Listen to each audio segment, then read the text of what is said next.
Competitive കളിച്ചോണ്ടിരുന്ന സമയത്ത് എനിക്ക് 6 watching അല്ല 10-15 വാച്ചിങ് ഒക്കെ ആയ ഒരു സമയം ഉണ്ടായിരുന്നു. കോമ്പറ്റീറ്റീവ് ഒക്കെ കളിച്ചിട്ട് തിരിച്ചു വന്നപ്പോൾ കാസ്ട്രോയും സൈക്കോ ഒക്കെ ലൈവ് ഇട്ട് കഴിഞ്ഞ് കഴിഞ്ഞാൽ എനിക്കത് എൻ്റെ വാച്ചിങ് 30-20 ഒക്കെ ആയ ഒരു സമയമുണ്ട്. ആ സമയത്ത് കോമ്പറ്റീറ്റീവ് കളിക്കാൻ വേണ്ടിയിട്ട് കുത്തിയിരുന്ന് മണിക്കൂറുകളോളം ടൈം സ്പെൻഡ് ചെയ്തിട്ടുണ്ട് ഞാൻ ലൈനപ്പായിട്ട്.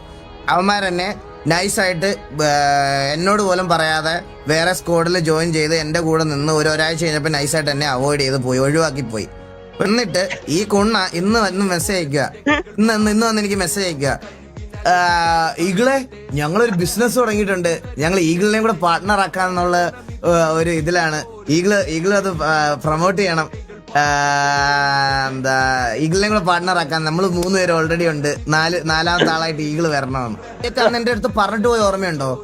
ഈഗിളിന് ഇപ്പൊ എക്സ്പോഷർ ഇല്ല, അതുകൊണ്ട് നമുക്കൊരു T1 നമുക്ക് നല്ല സ്ലോട്ടുകളൊന്നും കിട്ടത്തില്ല, നമുക്ക് സ്ലോട്ടുകളൊന്നും കിട്ടത്തില്ല ഈഗിളെ, അതുകൊണ്ട് നമ്മൾ ഇറങ്ങുക, നമുക്ക് വേറെ കുറച്ചുകൂടി എക്സ്പോഷർ ഉള്ള ആൾക്കാരെയാണ് നമ്മൾ നോക്കുന്നേ എന്ന് പറഞ്ഞിട്ട് നീ പോയതുണ്ടോ? ഇന്ന് ഇതിന്റെ അപ്പുറത്ത് എക്സ്പോഷർ വരാൻ വേറെ ആരും ഇല്ല, മനസ്സിലായടാ മൈരേ?